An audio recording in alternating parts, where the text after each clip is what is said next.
ನಮಸ್ಕಾರ, ಇದು ನಿಮ್ಮ ಈಶಾವಾಣಿ. ಸಂಬಂಧಗಳ ಸುತ್ತ ಸರಣಿಗೆ ಸ್ವಾಗತ. ಇವತ್ತಿನ ಟಾಪಿಕ್ ಎಂತ ಗೊತ್ತಾ? ವೈವಿಧ್ಯತೆಯ ಗೌರವ. ಎರಡು ಬೇರೆ ಬೇರೆ ಕಾಲಘಟ್ಟ. ತಾಯಿ ತಾನು ಬೆಳೆದ ಕಾಲಘಟ್ಟವೇ ಬೇರೆ ಆಗಿರುತ್ತೆ ಮತ್ತು ಮಗಳು ಬೆಳೆಯುತ್ತಿರುವ ಕಾಲಘಟ್ಟವೇ ಬೇರೆ ಆಗಿದೆ ಅನ್ನೋದನ್ನ ಯೋಚನೆ ಮಾಡಬೇಕು. ಜೊತೆಗೆ ಮಗಳು ಸಹ ಬದಲಾವಣೆ ರಾತ್ರೋರಾತ್ರಿ ಆಗಲ್ಲ. ತಾಯಿ ತಾನು ನಂಬಿಕೊಂಡಂತಹ ಕೆಲವೊಂದು ವಿಷಯಗಳನ್ನವಾಗಲಿ ಅಥವಾ ಕೆಲವೊಂದಿಷ್ಟು ವಿಚಾರಗಳಲ್ಲಿ ಶಿಸ್ತನ್ನ ರೂಢಿಸ್ಕೊಂಡಿರ್ತಾಳೆ. ಅದು ಅವಳ ಒಂದು ಬದುಕಿನ ಕ್ರಿಯೆಯಾಗಿ ಹೋಗಿರುತ್ತೆ ವರ್ಷಾನ್ಗಟ್ಲೆ ಅಂತ. ಅದು ಒಂದು ಸಾಮಾನ್ಯ ಕ್ರಿಯೆಯಾಗಿ ಆಕೆ ನಡೆಸ್ಕೊಂಡು ಹೋಗ್ತಿರ್ತಾಳೆ. ಆದ್ರೆ ಈಗಿನ ಆಧುನಿಕ ಬದುಕಿನಲ್ಲಿ ಅವನ್ನೆಲ್ಲ ನಾವು ಹಾಗೆಯೇ ಮಾಡ್ಬೇಕಂತ ಇಲ್ಲ. ಬೇರೆ ರೀತಿಯಲ್ಲಿ ಅದಕ್ಕೆ ಬೇಕಾದಂತ ಸಲಕರಣೆಗಳಿವೆ, ಅವನ್ನ ಉಪಯೋಗಿಸ್ಕೊಂಡು ಬಹಳ ಸುಲಭ ರೀತಿಯಲ್ಲಿ ಮುಗಿಸ್ಕೊಡ್ಬಹುದು. ಇದು ಮಗಳ ಒಂದು ವಿಚಾರವಾಗಿರುತ್ತೆ. ಆದ್ರೆ ತಾಯಿಗೆ ಅದು ಹೀಗೆ ಆದರೇನೆ ಸರಿ ಅನ್ನೋ ಒಂದು ಮನಸ್ಥಿತಿ ಇರುತ್ತೆ. ಯಾರೇ ಆಗಲಿ ಹಿರಿಯರು ಅಷ್ಟು ಬೇಗ ಬದಲಾಗಲ್ಲ. ಹಾಗಿರ್ಬೇಕಾದ್ರೆ ನಾವೇನ್ ಮಾಡ್ಬೇಕು?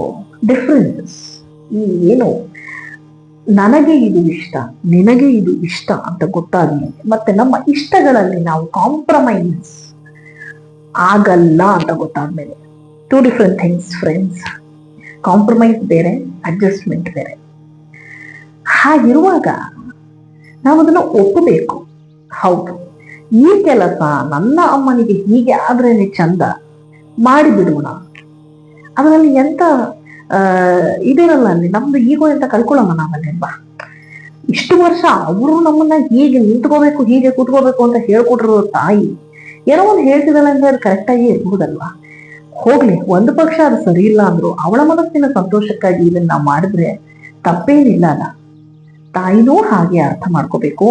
ಮಗಳು ಈಗಿನ ಕಾಲದವಳು, ಆಕೆಗೆ ಸಾಕಷ್ಟು ಆಸೆಗಳಿರುತ್ತವೆ, ಮತ್ತೆ ಆಕೆ ಒಂದು ಕನಸಿನೊಟ್ಟಿಗೆ ಬದುಕ್ತಾ ಇರ್ತಾಳೆ. ಆ ಕನಸಿಗೂ ಆಕೆ ಅಡ್ಡಿ ಬರಬಾರ್ದು. ಹಾಗಾಗಿ ಇಲ್ಲಿ ಇಬ್ರು ಅವರವರ ಆಯ್ಕೆಗಳಿಗೆ ಗೌರವವನ್ನ ಕೊಡ್ಬೇಕು.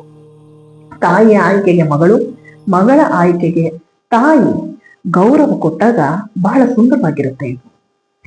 ಸೊ ಯೋಚನೆ ಮಾಡಿ ಸ್ನೇಹಿತರೆ, ನಾವು ನಮ್ಮ ತಾಯಂದಿರ ಆಯ್ಕೆಗಳಿಗೆ ಮತ್ತು ನಮ್ಮ ತಾಯಂದಿರು ನಮ್ಮ ಆಯ್ಕೆಗಳಿಗೆ ಒಪ್ಪುತ್ತಾ ಇದ್ದಾರಾ? ಒಪ್ಪದೆ ಹೋದ್ರೂ ಪರವಾಗಿಲ್ಲ, ಅದು ನಿನ್ನ ಇಷ್ಟ, ಇದು ನನ್ನ ಇಷ್ಟ ಅಂತ ಪರಸ್ಪರ ಒಂದು ಒಪ್ಪಂದಕ್ಕೆ ಬಂದ್ರೆ ಈ ಸಂಬಂಧ ಬಹಳ ಸ್ನೇಹಮಯವಾಗಿ ಸುಂದರವಾಗಿರುತ್ತೆ. ಯೋಚನೆ ಮಾಡಿ ನಾಳೆ ಮತ್ತೆ ಮಾತಾಡೋಣ. ನಮಸ್ಕಾರ, ಇದು ನಿಮ್ಮ ಈಶಾವಾಣಿ.